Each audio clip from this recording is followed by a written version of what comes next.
presenta un programa especial para ti, una estación de valor a conciencia en los medios. Escúchanos también a través de www.valoraradio.org o en Spotify como Valora el Podcast. Quédate con nosotros. Iniciamos. No tengas miedo al... Hola, muy buenas tardes, bienvenidos a su programa, Caminos de Santidad. Hoy tenemos un día muy especial como cada martes y encantada de compartir con ustedes, invitarlos a que se queden hoy a un tema muy excepcional. Seguramente durante muchos años, durante su vida, han podido darse cuenta que parte de lo que creen, de lo que experimentan en el día a día tiene que ver con la educación que sus padres les han dado, ¿no?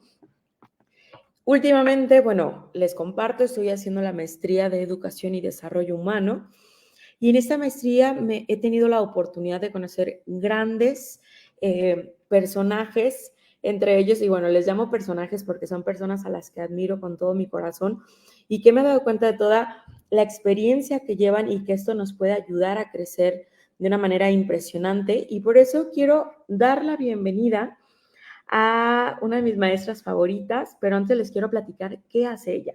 Pues bueno, de inicio decirles que actualmente está en proceso de titulación del doctorado en Educación Inclusiva por la Universidad de Baja California. Tiene una maestría en Educación por Framingham State University, especialidad en Inclusión por University of Kentucky, con sede visitante en Bogotá, Colombia. Licenciada en Pedagogía por la Universidad Panamericana. Tiene diplomado en Neuropsicología por Clever y especialidad en altas capacidades por Center for Talent Youth y especialidad formativa en el Educators Institute del Center for Talent Youth de Johns Hopkins University. Tiene muchísima experiencia y pues hoy le doy la bienvenida a Diana Guerra. Bienvenida, ¿cómo estás? Hola, Pau, encantada de acompañarlos y muchísimas gracias por la invitación. Oye, pues nosotros nos vestimos de manteles largos para poderte recibir y muy contentos porque hoy, Diana, digo, como bien sabes, pues esta es una plática, ¿no? Que vamos a ir tocando ciertos aspectos y que sobre todo a través de tu experiencia nos vas a compartir mitos y realidades que existen sobre la educación de nuestros padres, ¿no? Me acuerdo muy bien que en una de las clases nos platicabas cómo fue que aprendiste como el vocabulario, ¿no? Y que en tu caso, una persona en casa, a cada una de las cosas que estaban dentro les ponía un nombre, ¿no? Entonces, esto te dio esta habilidad de poder identificar con mayor facilidad y a desarrollar esta habilidad lingüística, ¿no? Que muchas veces pensamos que como educadores, como padres, todo hoy por hoy se lo tenemos que dejar a la escuela, ¿no? Entonces aquí me gustaría que empezáramos a hablar, digo, tú aparte que eres especialista y que ves tantos casos de jóvenes, de personas que viven situaciones donde hay barreras de aprendizaje que realmente implican en muchos sentidos la poca conciencia de los papás.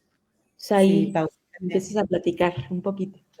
claro, con gusto. Fíjate que sí, creo que uno de los, tocaste un punto bien importante, esta idea de que ahora la educación o todo el proceso formativo de un niño, de un adolescente, está solamente a cargo de la institución educativa, de las escuelas.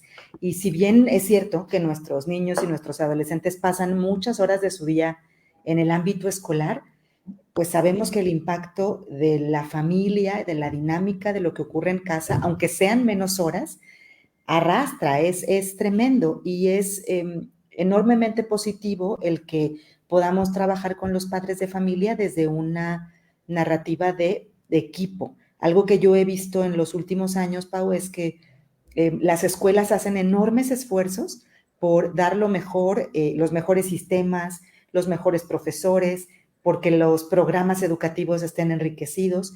Y por otro lado, las familias hacen su mayor esfuerzo para que los hijos vayan a la escuela, tengan las mejores oportunidades, pero no siempre trabajan estos dos ámbitos de la mano. Entonces, pasa muchísimo que cuando platicamos con profesores, se habla de el esfuerzo que se realiza y que no hay respuesta de casa. Y al revés, cuando platicas con los papás, te dicen, nosotros hacemos esto y lo otro, pero por el tema de la escuela no podemos saber o no podemos llegar o no lo entendemos. Yo creo que uno de los elementos clave es entender que los padres y las escuelas no son dos agentes enemigos, sino para trabajar en equipo. Oye, y creo que tocas también un tema muy importante, sobre todo aquí en México. Creo que como cultura en general nos cuesta trabajo esta parte de la colaboración con el otro, ¿no? En muchos sentidos creo que hemos, hasta pudiera decir, hemos fallado como profesores en este apoyo para que la persona realmente conozca la importancia de cómo es este proceso educativo y cómo, a mí me quedó muy claro esta parte que nos contabas, ¿no? Cuando un niño o una persona no le gusta leer es porque dentro de su proceso educativo de lectoescritura tuvo alguna dificultad. Y entonces esto es una, tal cual una barrera que impide que esa persona busque ser mejor, ¿no? Y que también, o sea, platícame más de esto, por qué suele suceder esto? Sí, te cuento, fíjate que esto es un aprendizaje que por lo menos yo he tenido en mi práctica como profesora y luego en la intervención privada y acompañando a las diferentes escuelas. Creo que por muchos años los educadores pensábamos que, como el ejemplo que das, ¿no? Que por el ejemplo del amor a la lectura venía de un asunto únicamente de la voluntad del niño o el adolescente, si quería o no, y algún libro le enganchó. Seguramente has escuchado gente que dice, a mí no me gusta leer y nunca encontré un libro que me enganchara, ¿no? Y otra gente que te dice, yo me hice lector porque un libro que me llevó y me encaminó a encontrar mi pasión.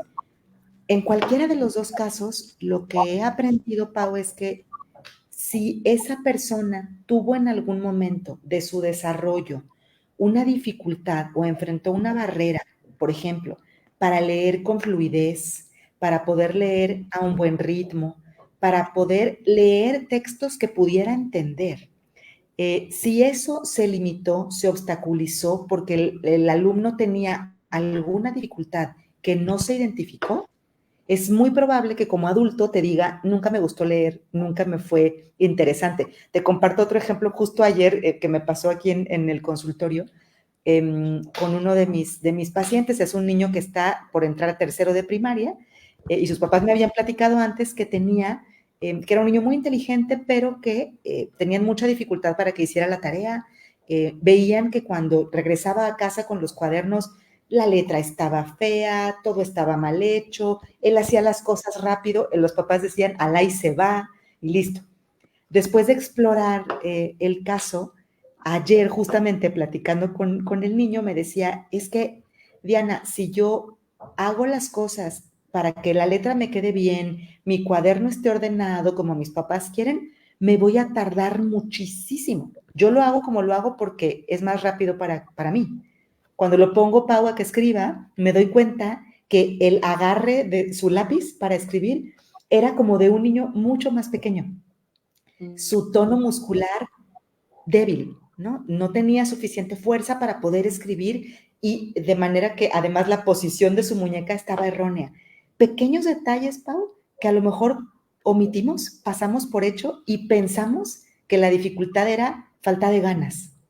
Y no, Okay. hay algo detrás. Entonces, por eso que el hablar de también el trabajo de los padres es fundamental porque ellos conocen a sus hijos, saben observar, vamos ayudando a que tengan la información necesaria, ¿no? Oye, y digo, se me hace la verdad muy impresionante cómo estos detalles que pudiéramos decir tan mínimos tienen una trascendencia tan fuerte hasta en la percepción que se puede tener del otro, ¿no?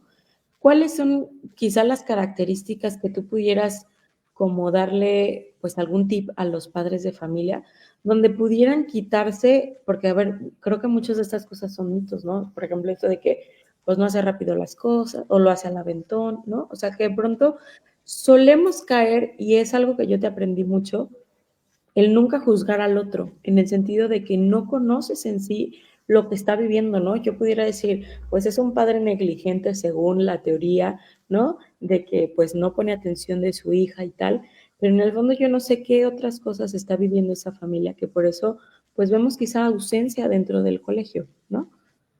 Me encanta que lo toques porque sí es cierto, es algo que yo he insistido mucho en que es bien importante que quienes estamos trabajando con personas eh, sepamos que el hacer un juicio sobre la forma en la que una familia educa, sus decisiones, sus problemáticas, hacer un juicio es muy fácil para nosotros decir, como bien decías, ¿no? La teoría nos dice, vemos esto en un niño, seguramente esto está pasando en casa. ¿Cuántas veces hemos escuchado o hemos caído en algún momento como profesionales en decir, veo este problema en el niño, seguro es, no hay atención, no hay estructura en casa, no hay reglas?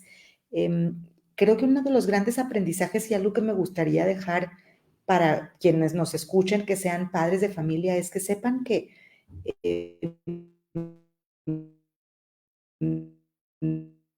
es el que ellos trabajan y conducen su vida como formadores desde el amor. Eso nadie lo juzga. Lo que pasa es que cuando nosotros amamos a otra persona, no siempre sabremos cuáles son las mejores decisiones y de ahí es importante el buscar el acompañamiento.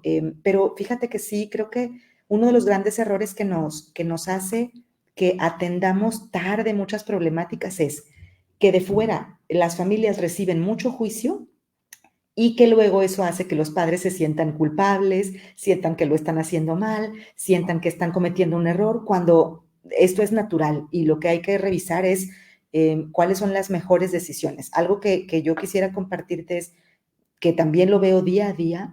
A mí nunca me ha tocado trabajar, y me ha tocado trabajar con muchísimas familias, Pau. Nunca me ha tocado trabajar con papás que no quieran a sus hijos, que no quieren lo mejor para sus hijos. Pero sí me ha tocado trabajar con familias que se sienten perdidas en qué decisiones debo tomar y cómo. Ahorita comentabas esta parte de cómo poder identificar, cómo detectar. Y algo muy importante es que los padres sepan que es muy extraño, muy raro que un niño, por su propia voluntad, quiera fallar en la escuela, quiera portarse mal, quiera meterse en problemas. Los niños por naturaleza, y lo mismo con los adolescentes, aunque parezca increíble, quieren saber qué se siente tener logros, tener amigos, pertenecer a una comunidad, avanzar y aprender. Eso es natural al ser humano. El asunto está en que cuando no vemos que eso está sucediendo, tenemos que voltear a ver el desarrollo. ¿Qué está pasando?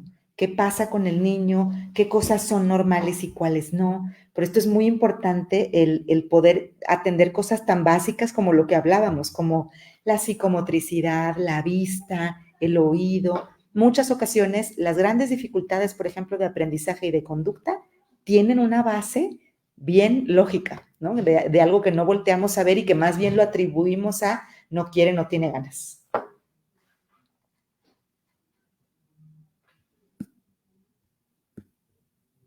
Pau, te dejé de escuchar, perdón. No sé si seré. Ya.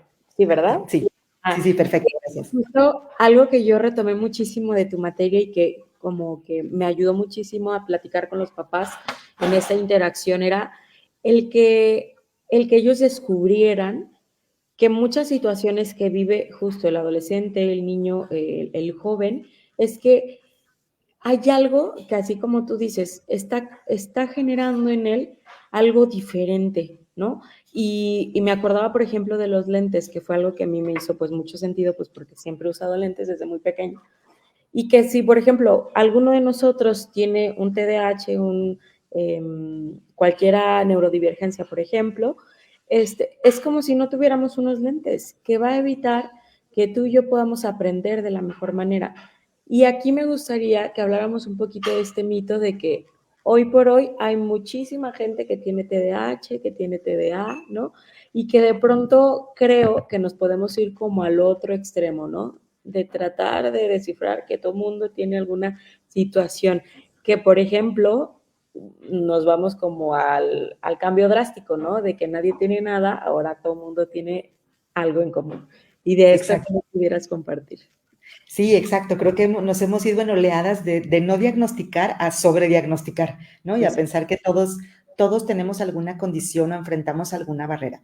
Fíjate que en este tipo de, digamos, trastornos o dificultades de aprendizaje, que antes les poníamos este nombre, Y hoy mucho del impulso está hacia que hablemos de más bien que la persona enfrenta barreras. Esto es simple y sencillamente un cambio de foco. Es decir, en lugar de pensar y de expresarnos como hablando de que un niño o un adolescente en este caso está no funcionando al nivel que debería funcionar, algo está mal con él, el cambio de foco va hacia pensar que quizás lo que está mal, si le pudiéramos poner ese nombre, son los elementos externos al niño, el contexto, los sistemas educativos. Estas son las barreras que una persona enfrenta. Ahorita que tocas el punto de los lentes es porque es un ejemplo que platicábamos en clase y que a mí me encanta, en el que justo cuando nosotros le pedimos a una persona que enfrenta una barrera para aprender o para tener una conducta más o menos normalizada, le pedimos que le eche ganas y pensamos que con eso va a ser suficiente, es como si alguien que necesita lentes porque tiene miopía o astigmatismo o alguna otra condición, le dijéramos, échale ganas, tienes ojos, esfuérzate, claro que puedes ver, ¿no? Al final de cuentas nos parece ilógico cuando hablamos de lentes, nunca le diríamos eso a alguien. Si alguien se rompe una pierna y necesita muletas, vamos y buscamos muletas, no le decimos, apoya el pie, tienes un pie, échale ganas. Claro que no. Sin embargo, cuando alguien tiene una dificultad para tener lapsos de atención largos, para concentrarse, para organizarse y planear, para tomar decisiones en momentos críticos, sí lo atribuimos todo a la voluntad. Estos datos cambian un poco el foco, pero además también nos hacen ver que no es que ahora tengamos mucha más gente con, por ejemplo, un trastorno por déficit de atención. Los porcentajes en realidad son bajos, pero creo que nos hemos hecho más buenos identificando. Sin embargo, sigue pasando, Pau, que al visitar escuelas o platicar con docentes, algunas de las conductas típicas de la edad son malinterpretadas como una dificultad atencional. Te pongo un ejemplo. Si pensamos tú que has trabajado mucho tiempo con adolescentes y eres excelente en ello, lo sabes. Si tú te acercas a un salón de clases con adolescentes esperando que todas las chicas o todos los chicos estén sentados en su lugar, siempre callados, escuchando al profesor, tomando notas, si revisas el cuaderno, esperarías esquemas perfectos, códigos de color, orden. Esta no es la realidad de los adolescentes. Esto es un sueño. No Exacto. sucede así porque no es propio de la etapa. Entonces, al final de cuentas, cuando hablamos mucho de estos trastornos o estas dificultades, hay algo que a mí me gusta que es, creo que está mucho más al alcance de todos nosotros. Hay más difusión. La gente entiende un poco más de qué se trata. Sin embargo, tenemos que tener mucho cuidado de no confundir conductas naturales de la edad con una dificultad. Y algo que yo siempre digo y que no lo inventé yo, es algo que la teoría nos dice, la investigación nos dice, todas estas dificultades para el aprendizaje o barreras persisten en el tiempo. No son algo que te pasa por un mes, por 2 meses, a lo largo de un solo grado escolar. Persisten en el tiempo y acompañan el desarrollo de los niños y adolescentes, incluso hasta la vida adulta. Oye, y qué importante esto que tocas. Últimamente, justo me he sumergido más en este tema de la adolescencia, que es la etapa como que a todo mundo le cuesta mucho más, ¿no? Entender a los adolescentes, qué piensan, qué hacen, ¿no? Que se alejan, que no quieren estar con uno, la. Y se me hace bien fuerte porque nunca lo había pensado de esa manera, es que ellos están pasando por bastantes duelos. El duelo de la parte física, el duelo de la parte cognitiva, el duelo, o sea, es una serie de duelos que yo dije, no, qué fuerte. Y luego aparte, cuando se les exige, se tienen expectativas de que el que ya quiere ser adulto, ¿no? O sea, porque ya no son niños, ¿no? Pero se les exige como adultos cuando están en este aprendizaje. Y yo algo que sí les menciono mucho a los papás es, a ver, cuando un bebé está enseñándose a caminar, nadie le regañaría, pues porque está aprendiendo a levantarse, a caerse, ¿no? A volverse a levantar. ¿Qué pasa con el adolescente? O sea, muchas veces ustedes y yo esperamos y regañamos en esta etapa donde ellos apenas están tomando decisiones y que evidentemente muchas de sus decisiones pueden ser pues sin pensar, ¿no? Porque están pues todavía en este proceso. Entonces, claro que cuando yo pensaba como en esta parte de los duelos, que nunca lo había visto de esa manera, dije, pues es que qué fuerte, ¿no? Y nos vamos como un poquito ya pensando en la autorreflexión, ¿no? ¿Qué pasaba en mis momentos, ¿no? De la adolescencia. Y pues claro, muchos de los rasgos pues tiene que ver que nos sentimos poco, ¿no? O sea, que está con esta etapa de disminución de la autoestima, tal. Pero aquí me gustaría preguntar, ¿cuáles son aquellos rasgos que los papás tendrían que estar como al pendiente de las acciones? O sea, ya nos decías un primer lugar que en general ninguno de los niños busca en sí pues sacar malas notas, negarse a aprender, ¿no? Y portarse mal. Pero ¿cuáles son aquellos factores de riesgo que tú pudieras decir? O sea, en estas circunstancias sí o sí la familia tiene que tomar acción. Sí, fíjate que uno muy importante que está antes, desde mi punto de vista, que incluso habilidades para el aprendizaje. Cuando digo habilidades para el aprendizaje, pensemos padres de familia de niños pequeños. Una habilidad para el aprendizaje puede ser la psicomotricidad, el movimiento del cuerpo prepara al niño para poder reconocer letras, en su momento leer, para hablar cuando es todavía un niño muy pequeñito. Fíjate, antes de llegar a esos puntos, que incluso, por ejemplo, en el padre de un adolescente, una habilidad para el aprendizaje podría ser lo que llamamos funciones ejecutivas, habilidades de planear, organizar, acordarte de la tarea el viernes en la tarde y no domingo a las 8 de la noche, tengo que llevar una cartulina, esas historias de terror que todos no sabemos. Antes que todo esto, yo te diría que un foco rojo importante a cualquier edad de los hijos es si existe sentido de pertenencia en tu hijo. Si tu hijo siente que pertenece a una comunidad. Cuando digo una comunidad, puede ser su salón de clases, su grado completo, su escuela, sus clases de deportes, a lo que tú quieras, un equipo de fútbol, de voleibol. Es lo número uno porque al final de cuentas es de los primeros elementos que construye la autoestima de nuestros chicos. Cuando un niño no se siente parte de, te manifiesta que tiene dificultades en ese sentido, creo que es una de las primeras cosas que hay que atender y en muchas ocasiones, Pau, está relacionado con alguna otra dificultad, porque vuelvo a lo mismo. Ningún niño por naturaleza te va a decir, yo quiero estar solo todo el tiempo, nunca jamás quiero tener un amigo. Habrá niños que te digan, sí me gusta más tener solo un par de amigos. Otros te dicen, me encanta tener un montón de amigos. Eso es parte del temperamento y la personalidad. Pero el sentido de pertenencia es alimento para todos. Entonces, creo que sería uno de los primeros elementos a notar. Y la otra cosa es, yo diría, Pau, también que para los papás un gran mensaje es que si sus hijos están escolarizados, ya están en preescolar, primaria, secundaria, prepa, incluso hasta universidad, es importante para los papás escuchar las retroalimentaciones que los maestros tienen que dar. En muchas ocasiones, Pau, yo escucho papás que nosotros como quienes también nos dedicamos a la docencia, cometemos algún error de decir alguna información quizás de manera más dura o de manera muy clara porque sabemos que estamos viendo una dificultad. En muchas ocasiones esto para los padres puede ser duro de digerir, puede ser difícil.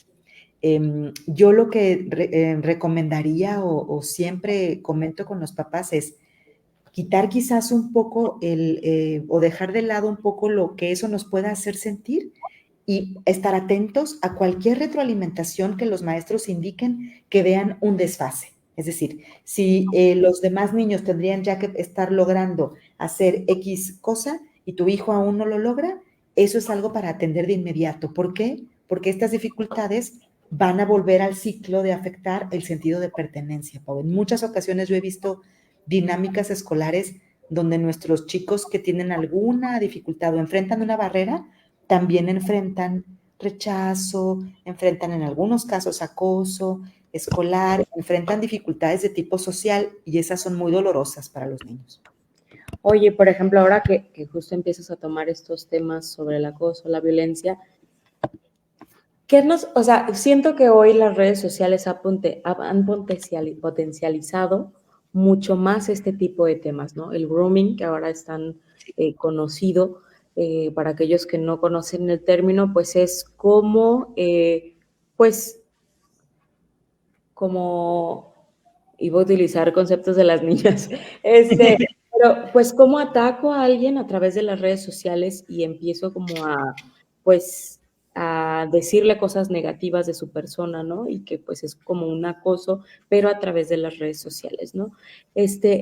¿Cómo podemos también, hay alguna parte donde podamos como padres identificar este tipo de situaciones? Sí, fíjate que justamente he estado tratando de prepararme mucho más en ese tema, Pau, porque, claro, cuando uno estudia la carrera, la maestría, te avientas el doctorado y demás, pasan unos poquitos añitos y ya es increíble el avance de la situación y lo que nuestros chicos están enfrentando. Fíjate que yo veo aquí en consulta y en trabajo con muchas escuelas un incremento impresionante en el tiempo frente a dispositivos de niños desde preescolar, niños que todavía están en procesos previos a la lectoescritura hasta preparatoria. Más o menos, si te cuento, en promedio, lo que este año veo yo en todos los niños que he atendido y adolescentes que he atendido, entre 5 horas, 6 horas frente a dispositivo. Porque esto qué cuenta? Cuenta el ratito en el que, si no tienen un dispositivo, mamá o papá le prestan un aparato para que se entretenga, y luego aquellos que ya tienen un dispositivo o acceso a alguna pantalla, lo usan, veo poca supervisión. Ese es el punto que yo quisiera remarcar. Fíjate que creo que ya pasamos por etapas en las que hemos condenado y dicho, es tremendo el daño que hacen redes sociales, la exposición a dispositivos para los niños, pero la realidad de nuestro mundo, Pau, es que nos va a ser muy difícil quitarlo de su vida cotidiana. Es Exacto. parte de la vida de nuestros chicos ya. ¿Qué podemos hacer? La supervisión es muy importante y sí moderar el tiempo que pasan frente a pantallas.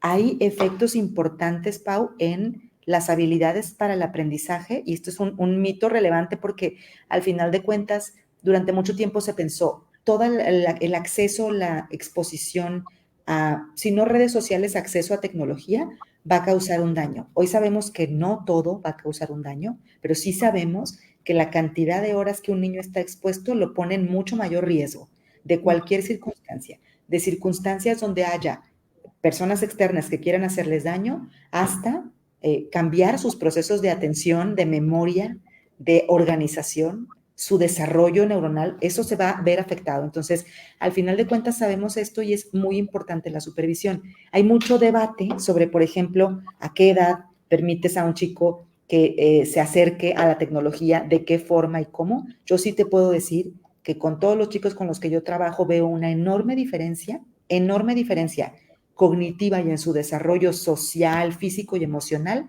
en aquellos en los que esto se aplaza lo más posible, lo más posible. Yo que es muy duro para un papá de secundaria decir, no le voy a dar a mi hijo acceso, ya es, la presión es enorme. Sin embargo, si podemos esperar lo más posible, vamos a tener mucha mayor protección con ellos en los riesgos externos y su desarrollo intelectual y emocional es fundamental. Pero sí creo que también me pasa mucho que al platicar con los papás, te dicen, es que me siento bien preocupado, hay momentos en los que no puedo supervisar, no tengo de otra, necesito ponerlo frente a un aparato porque eso lo va a calmar. Entonces hay mucha culpabilidad en los papás, después muchas emociones negativas de decir por qué lo hice. Creo que es importante que ellos sepan que no pensemos en está mal o está bien, simplemente tratar de tomar las medidas que más nos ayuden a proteger a los chicos y buscar ese consejo. Creo que es un trabajo de equipo de todos y es muy importante. Oye, justo hace poquito escuchaba a una experta en YouTube que retomaba este tema, ¿no? Y decía que justo lo más importante era empezar a aplazarlo en un sentido de que hoy niños de justo 3 años, 2 años, ya están expuestos a este tipo de mensajes. Y que en el fondo, decía ella, y daba como estrategias para padres, que en una escuela habían decidido un grupo de papás que las amiguitas, pues por eso se conocían ellos como grupo de papás, les iban a dejar que no se llevaran el celular a la escuela.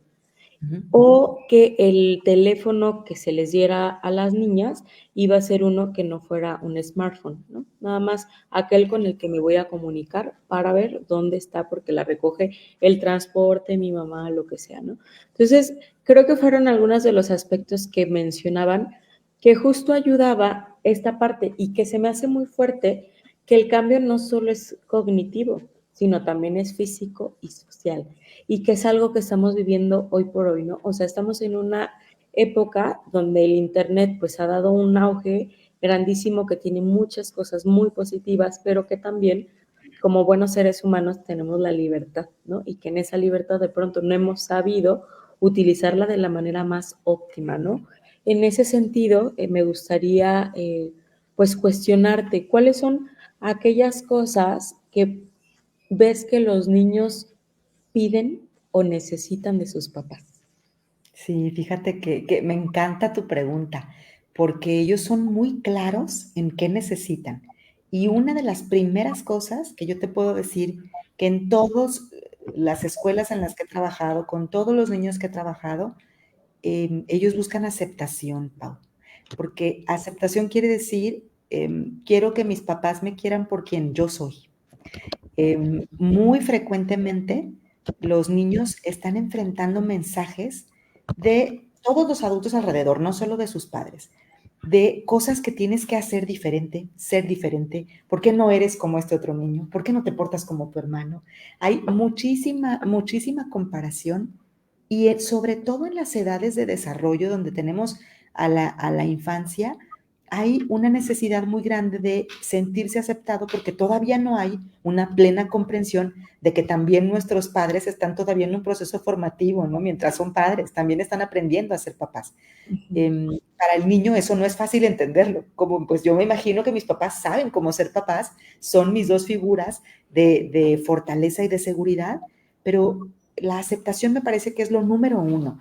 Y en función de eso, los niños sí buscan y hablan mucho acerca de, fíjate, no solo el tiempo que pasan con sus padres, cada vez menos y cada vez veo yo a los niños como más claros en que pues el mundo de hoy los ocupa y que nuestros padres y los papás de nuestros niños tienen muchas cosas que hacer. Pero fíjate que algo que de lo que los niños hablan con mucha frecuencia es de aquellas cosas que platican con papá o con mamá y de los momentos que tienen uno a uno.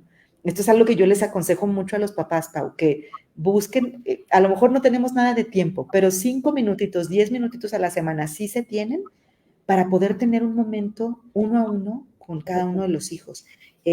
Casi siempre pasamos tiempo en familia, toda la familia. Es raro que los papás puedan tener el espacio para dedicar a uno de los hijos. Y esos momentos de conversación, de cercanía, es algo que los niños atesoran y recuerdan por años y hablan de ello. Creo que es uno de los elementos que más necesitan. Y la otra cosa que tú sabes que yo también hablo mucho siempre de ello es cómo poder ayudar a las familias a que tejan redes a su alrededor para que no solamente sean papá y mamá quienes tienen absolutamente toda la carga. Si la familia extendida es grande, si hay una tía, una madrina, una abuelita que puede hacer una labor también formativa y de cercanía con los niños, esto es muy importante porque los papás también se saturan, Pau, también hay muchísimas situaciones complejas que vivir y echar mano de aquellos que te rodean, que quieren y que te quieren como familia, creo que es muy importante. Y para los niños eso es fundamental, ese es un impulso y un acogimiento muy grande. Oye, y justo en este sentido, ahora te sacaría el tema de la crianza responsable. Hoy por hoy está como muy en boga.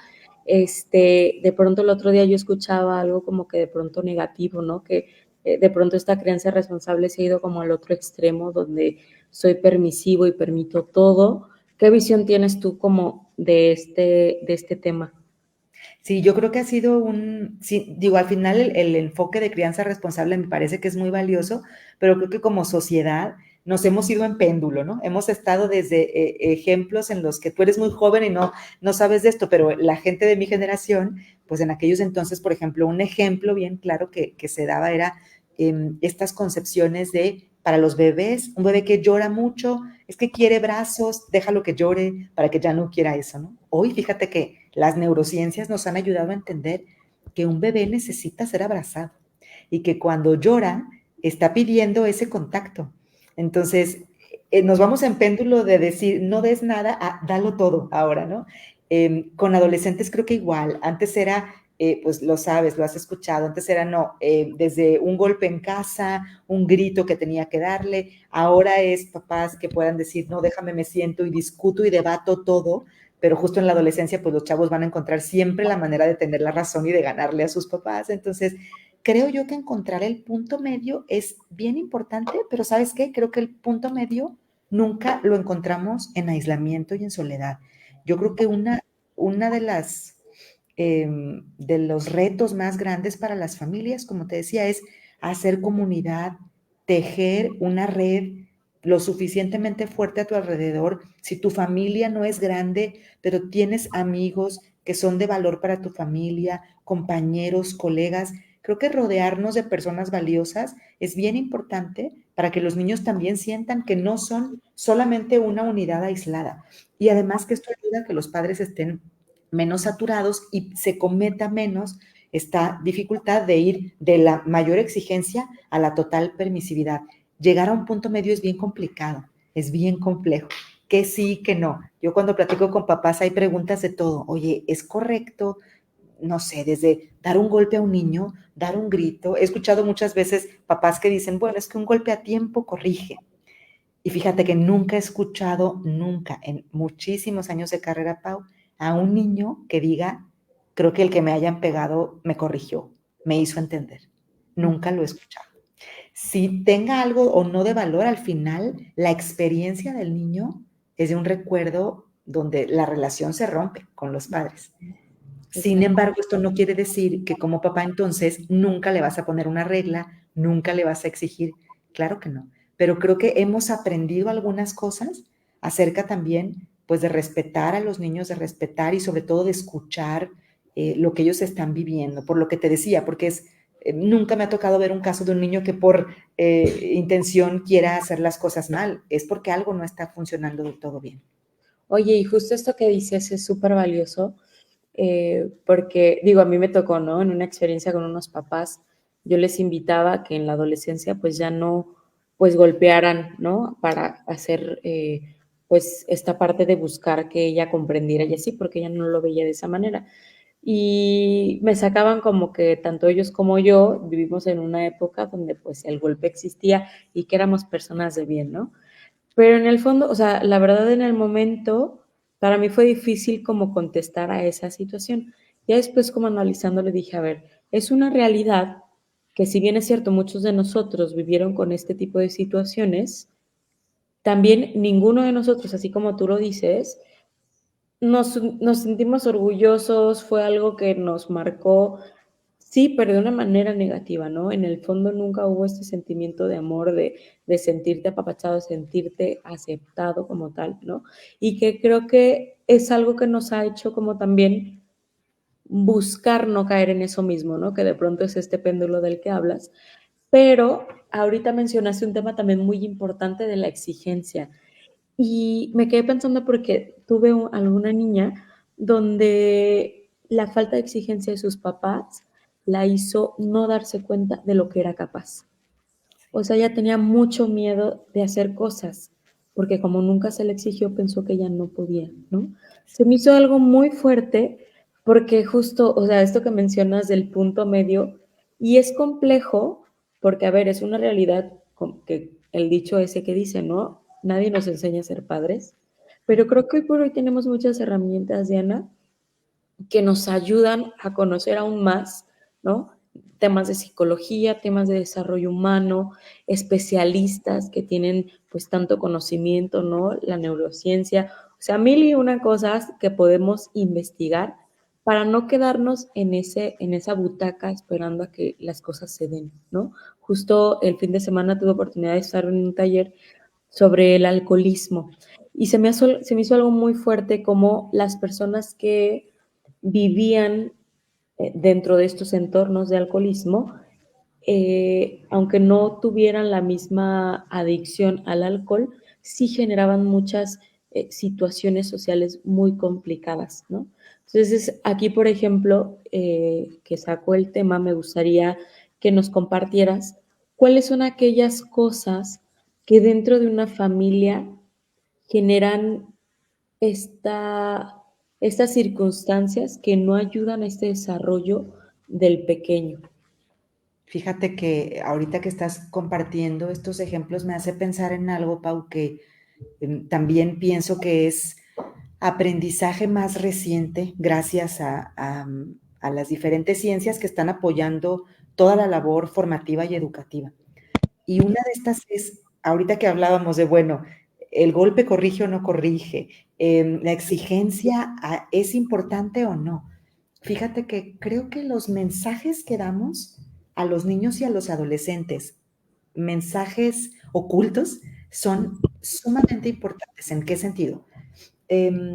Tú compartías el ejemplo de qué sucede cuando un adolescente no vive un contexto con un buen nivel de exigencia para que ella se diera cuenta de lo que era capaz de hacer y para que encontrara su seguridad. Porque es muy cierto, si nosotros bajamos la barra, como se dice esta expresión, y lo que pedimos a los niños y a los adolescentes es poco, no les requiere esfuerzo, el mensaje oculto que estamos dando es: no creo yo que seas capaz de dar mucho más, por eso te pido poco. Eso da a los niños y a los adolescentes mucha inseguridad, Pau, porque es justamente este mensaje de, pues a mí me piden muy poquito, esto es lo que yo puedo hacer. Cuando me enfrento a circunstancias que me piden más de mí mismo, no sé cómo darlo, me siento inseguro, aunque quizás las capacidades ahí estén, puede que estén. Mensajes, por ejemplo, como te decía, de la corrección de una conducta disruptiva, de una conducta que buscamos que no se repita y que queremos apagar esa conducta con un acto que tiene un origen agresivo, como un golpe, como un grito, que puede insultar, que puede ofender a un niño. Todos esos elementos lo único que hacen es que el niño se retraiga, pero no hacen que el niño caiga en cuenta de: sí es cierto, esta conducta que estoy teniendo no es la correcta, voy a cambiar mi forma de actuar. Claro que no, no, la respuesta es muy diferente, porque creo que mucho de lo que hacemos para enseñar a los niños a crecer y a formarse como personas, lo queremos hacer en el momento en el que tenemos el problema. Es decir, tienes a un adolescente que se está portando mal, que te llega a casa con malas calificaciones o que está peleando con un hermano, y sentimos todos la imperiosa necesidad de hacerle entender y cambiar y modificar su conducta justo en el momento más álgido de la pelea. Este cerebro de ese adolescente no está en el momento adecuado para recibir esa información.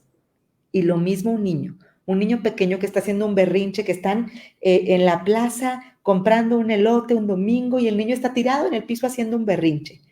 Ese no es el momento para que papá o mamá, o a veces cualquier otro ciudadano acomedido que pase por ahí, corrija la conducta del niño.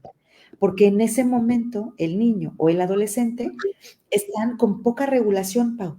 El momento de corregir, de enseñar, de compartir una moraleja, de compartir una anécdota o una experiencia, tiene que ser siempre el momento donde tenemos más conexión con nuestros niños y adolescentes. Ahí ese cerebro, ese corazón, esa persona está con la receptividad necesaria para entender lo que estamos diciendo, para poderlo hablar e intentar modificar. Casi siempre cuando vemos una conducta negativa, lo que realmente pasa cuando le preguntamos a un niño o a un adolescente por qué lo está haciendo, la respuesta que vamos a tener es un no sé por qué. Y es cierto, no sabe por qué. Entonces, creo que esas respuestas son muy importantes, y esto que te hablaba de los mensajes ocultos es justo eso. Nos pasa mucho a padres, a maestros, que cuando queremos ayudar a un chico a cambiar a algo, a mejorar en algo, podemos dar mensajes muy duros, de mucho rechazo, aunque no sea nuestra intención. En muchas ocasiones es porque no sabemos qué más decir o porque queremos decirlo en el momento, como les digo, de mayor problema, donde también nosotros como adultos estamos más estresados, estamos preocupados y ahí queremos corregir. Ese nunca es el mejor momento para educar, no lo es. Ok, oye, y por ejemplo, bueno, que nos digas tal cual qué es lo óptimo de hacer. O sea, me imagino estando en el súper, el niño quiere algo, le dices que no y empieza a hacer como un berrinche. ¿Cómo, o sea, qué es lo óptimo que debes hacer como papá, por ejemplo? Fíjate que hay un libro bien interesante que encontré gracias a una colega y amiga extraordinaria, hablando sobre un caso de un paciente que tengo que estaba justo manifestando, es un niño pequeño y con conductas de este tipo, y su mamá me decía, ¿qué hago? Y había ella agotado cuanta cosa y parecía que nada de esto estaba funcionando. Em, en esta lectura aprendí una de las cosas que creo que ya me había topado en algunos otros textos, pero creo que nunca había realmente reflexionado del todo. Mucho de lo que se habla hoy, Pau dice que nos orienta a entender que cuando estamos en los momentos que les llamamos de crisis con un niño o con un adolescente, paso uno es nosotros como adultos mantener la calma. Y creo que eso es lo más complicado. Lo más complicado, ¿por qué? Porque además, así como las impresoras cuando queremos imprimir un trabajo de último momento huelen el miedo, así los niños y los adolescentes, sí, así los niños y los adolescentes, ellos se dan cuenta de inmediato cuando papá, mamá o un profesor, quien sea adulto alrededor, en ese momento se siente sumamente angustiado, preocupado, es que hasta la voz nos cambia, la expresión de la cara, por supuesto. Entonces yo una cosa que les digo mucho a los papás es, acuérdate que además de ser papá o mamá, también eres candidato a ganarte el Oscar, porque tienes que ser muy buen actor en el sentido de, en ese momento, por supuesto que tú te sientes muy mal, por supuesto que sientes que no es el momento para que tu hijo te haga un berrinche, te haya contestado, te haya volteado la cara, pero no es el momento para que tú pierdas el control.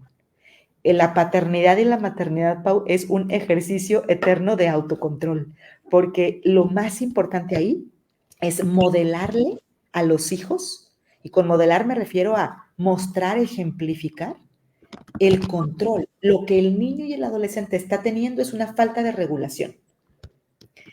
Él no está maquinando, es raro el caso, maquinando con voy a hacer esto, me voy a tirar al piso, voy a patalear, voy a gritar. El niño aprendió una curva de conducta en la que está usando eso o está mostrando eso como una respuesta a algo que necesita.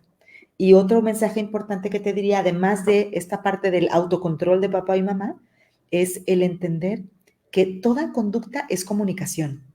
Cuando un niño o un adolescente hace algo que nosotros como adultos no entendemos, ¿por qué se portó así? ¿Por qué está haciendo esto? No lo entiendo, me parece que es algo ilógico. ¿Por qué? Tenemos que tener en cuenta que lo que nuestros chicos no han logrado es llegar a un punto de madurez donde puedan expresar, Pau, qué necesitan, qué no están logrando hacer, cómo se sienten. Como no tienen este lenguaje tan desarrollado, lo manifiestan con una conducta. Entonces, creo que lo primero, cada caso es un mundo, pero lo primero a lanzar como mensaje es buscar la calma personal, y esto llega, Pau, gracias a un trabajo cotidiano de los padres. En este mundo donde los papás están tan ocupados, donde hay tantas horas de trabajo, pasamos mucho tiempo en el tráfico, tenemos estrés en las cosas que hacemos, la vida no es fácil. Uno de los elementos fundamentales es que tanto papá como mamá, abuelos o las personas que hagan la labor de cuidado busquen momentos de autocuidado. Uno va a poder hacer una mejor labor educativa y va a poder mantener más la calma si tienes momentos y espacios donde tú te cuidas también. Yo platico con los papás de esto y cuando toco este punto, Pau, creo que es poquísima la gente que te puede decir, sí, yo me busco un minutito para hacer lo que a mí me gusta, para estar a solas, para respirar un ratito, para hacer algo que disfruto. En muchas ocasiones la paternidad y la maternidad se abandona a un dedicarse al 100% a los niños, pero es importantísimo que los padres se cuiden para que puedan cuidar mejor de sus hijos. Por ahí no sé si esto me tocó platicarlo contigo cuando estuvimos en clase, pero por ahí escuché un mensaje que me pareció súper pertinente.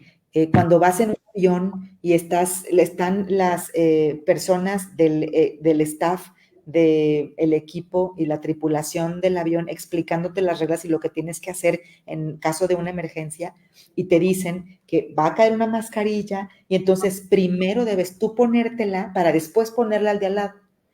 N veces me ponía yo a pensar, pero ¿cómo? Si, por ejemplo, viene una mamá con un niño pequeño, pues su instinto va a ser, se lo pongo al niño y luego yo, primero el niño, ¿verdad? Y escuché una explicación bien interesante que decía, es que tú no vas a poder ayudar al otro si tú primero no estás respirando adecuadamente y aseguras que puedas vivir. Lo mismo, Pau, en la educación y en la formación con papá y mamá. Este amor incondicional de los padres no debe nunca sustituir las labores de autocuidado. Ponerse la mascarilla primero para luego ser un buen padre y hacer una buena labor de crianza. El centro no siempre estará en corregir al niño. En muchas ocasiones es, ¿qué necesito hacer yo para yo estar bien? Y modelar calma y regulación. Ay, bueno, qué interesante esto que nos dices. De hecho, me quedé con una frase a la mitad que estaba por escribir, que toda conducta es una forma de comunicar algo que están viviendo. Exacto, es decir, y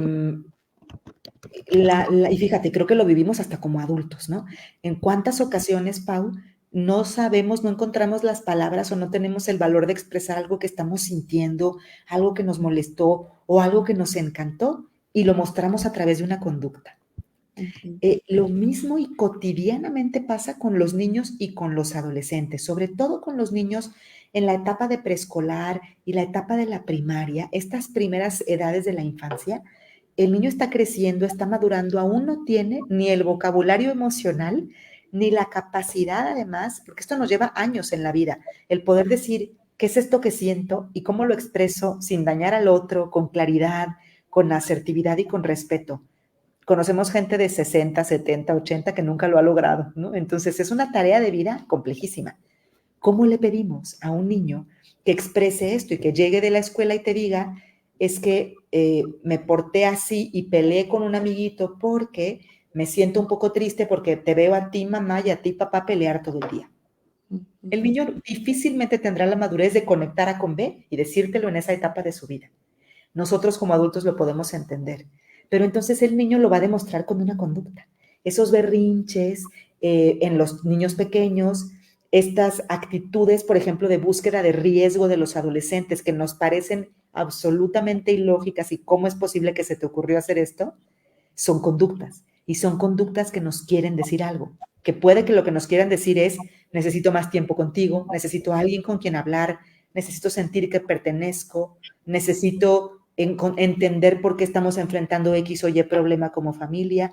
Y la otra cosa, Pau, pues que además los chicos son susceptibles de ver el contexto, porque ellos ven cosas en su familia, pero también ven cosas afuera, en nuestro país y en nuestro mundo relacionadas con violencia, con agresión. Mencionabas el tema de las redes, lo que ellos ven es eso, y entonces acomodarlo y explicarlo es complejo, y nos lo van a decir con conductas. Así que siempre, como padres o como educadores, tenemos que voltear a ver si hay una conducta que me llama la atención, ¿qué me está queriendo decir? ¿Qué hay detrás de esa conducta?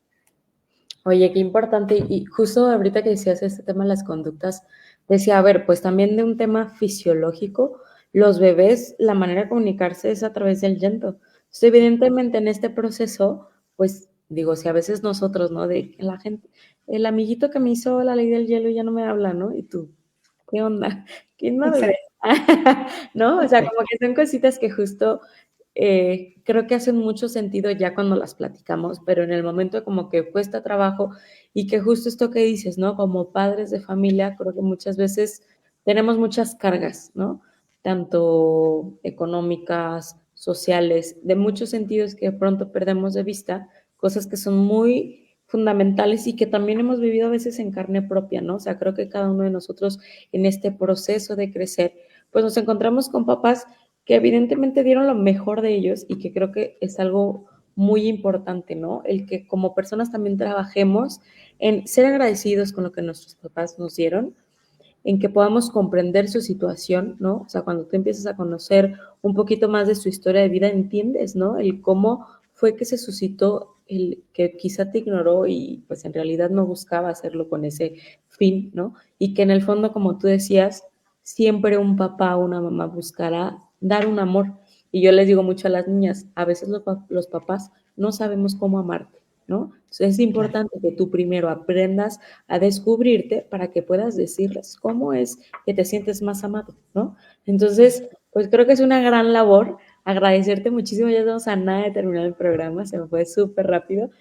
¿Alguna cosa que quieras compartir antes de cerrar el programa, Diana? Tú que pues tenías tanta experiencia en este tema y que pues pudiéramos después hacer otro en vivo justo para todas las preguntas que quedaron en el aire. Sí, Pau, pues nada, a ver, primero agradecerte enormemente el espacio y creo que con lo que me gustaría cerrar es algo que pocas veces escuchamos y que me gustaría transmitir el tema, como hablabas, ¿no? Mitos y realidades de los padres, de la educación de nuestros padres. Coincido contigo, creo que es mucho más lo bonito, lo amoroso, el enorme esfuerzo y la donación que tienen como personas quienes son padres de familia y creo que se merecen todo nuestro respeto y todo nuestro acompañamiento. Yo creo y he aprendido que esta labor, como te decía, no debe hacerse en aislamiento, que es importante pedir ayuda y que a quienes estamos rodeando, a nuestras familias y demás, creo que el acompañar sin juicios es muy importante. Me parece que eso es lo más importante porque la crítica no nos va a ayudar en nada y no nos ayuda en nada decir, este niño está así porque papá o mamá hicieron o deshicieron. Lo que pasa es que los niños y los seres humanos nos construimos según nuestro contexto y juntos vamos modificando nuestras conductas, nuestros aprendizajes. Creo que dejar de juzgarlo y por el contrario, acompañar el proceso va a ayudar a que quienes sean padres tengan oportunidad de gozarlo también y que no sea nada más sufrir o lucha o gran peso encima, ¿no? Claro que sí. Oye, Diana, y si alguien quisiera como agendar alguna sesión contigo, ¿en dónde se puede comunicar? Muchísimas gracias, Pau. Mira, te dejo un correo que es Diana Guerra E, porque mi segundo apellido es Espinosa, dianaguerrae@gmail.com. Ahí directo me pueden escribir y con muchísimo gusto. Y también te dejo un número por si alguien quisiera hacer una cita, recibir una orientación y demás. Es 332-372-3255. Perfecto, pues justo se los pongo aquí en los comentarios. Agradecerles muchísimo a todos los que se conectaron el día de hoy, invitarlos a que le den like a la página y lo compartan para que más personas conozcan de estos temas tan importantes. Ha sido un placer, Diana, como siempre, compartir contigo y pues agradecer a todos los que se conectaron el día de hoy. Seguimos en este caminito de santidad que pues cada cosa nos ayuda a crecer. Yo soy Pau Cedillo y ha sido un verdadero placer. Nos vemos el próximo martes en punto de las 7. Que tengan excelente noche. Hasta luego. Gracias.